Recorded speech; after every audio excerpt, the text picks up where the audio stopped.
have him properly tried in The Hague. So what happens when he arrives, if indeed he gets on board this plane that we can see right now, about a 12-hour flight perhaps to Europe and to The Hague? What happens next? Well, he'll be taken into custody and there'll be all sorts of safety procedures applied then, and then he'll be taken to the court, and in due course he'll be asked to plead to an indictment. And this is all happening and could only have happened with the full cooperation of the Philippines government? Yes, I mean, one of the problems, I mean, your previous contributor, I think, mentioned it. Ano sabi niya? Yung previous na problema ho namin kasi, sabi ho ng ICC, ano? Ang problema ng nakaraan, ito ho yung problema ng ICC. Pakinggan nyo mabuti. Two families being at war, originally at peace together, then you wouldn't have expected the Marcoses to provide evidence against Duterte. Oh.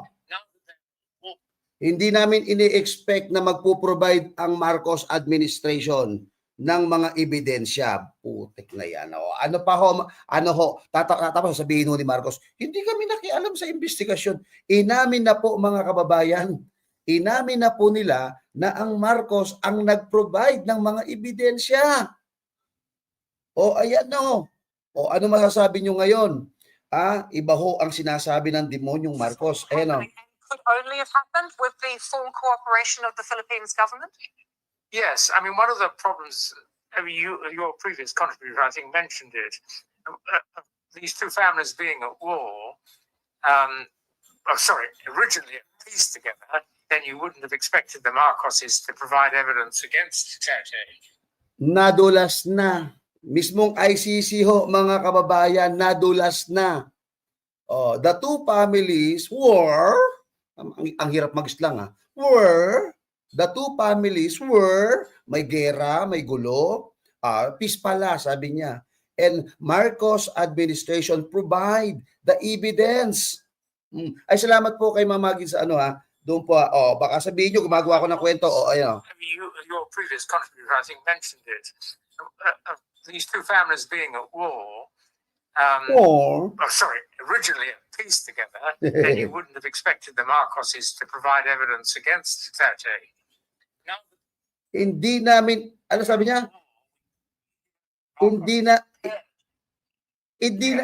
namin inaasahan na maghahanda ng ebidensya si Marcos. Tapos sabihin ni Marcos ngayon sa press conference niya, hindi kami nangialam. So ito, taga-ICC ho ito. Ang nagsasabi, ang sabi nila, ang nag-provide po ng ebidensya ang Marcos.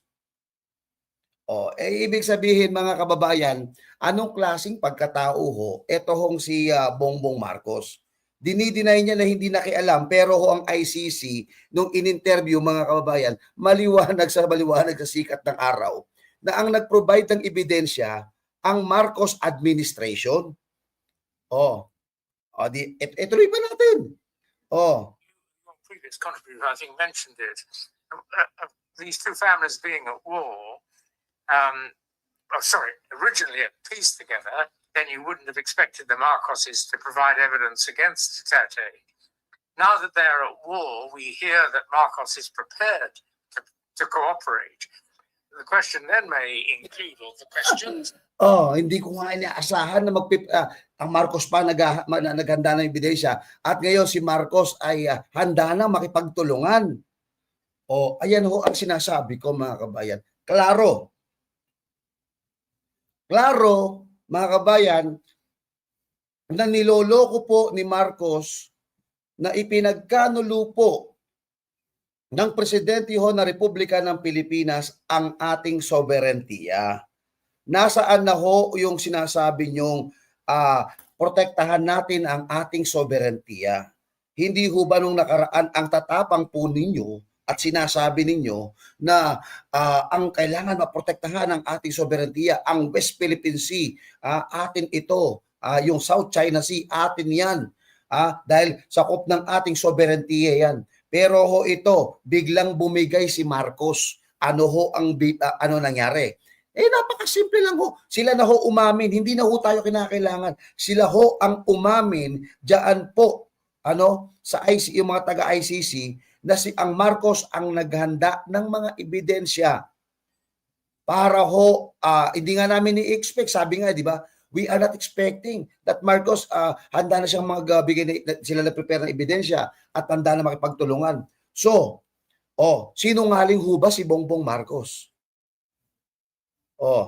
Ayan ha. Then may include whether evidence provided by the regime under Marcos will be clean evidence, or whether there's a risk of its being tainted before it ever arrives in The Hague. And the prosecutors in The Hague, I don't know to what extent, if any, they've been in the Philippines recently, but they will no doubt now be allowed in. And if they go in, will they be able to find evidence that they're satisfied is free of any taint because of any enthusiasm by Marcos to deepen the rift between the two families?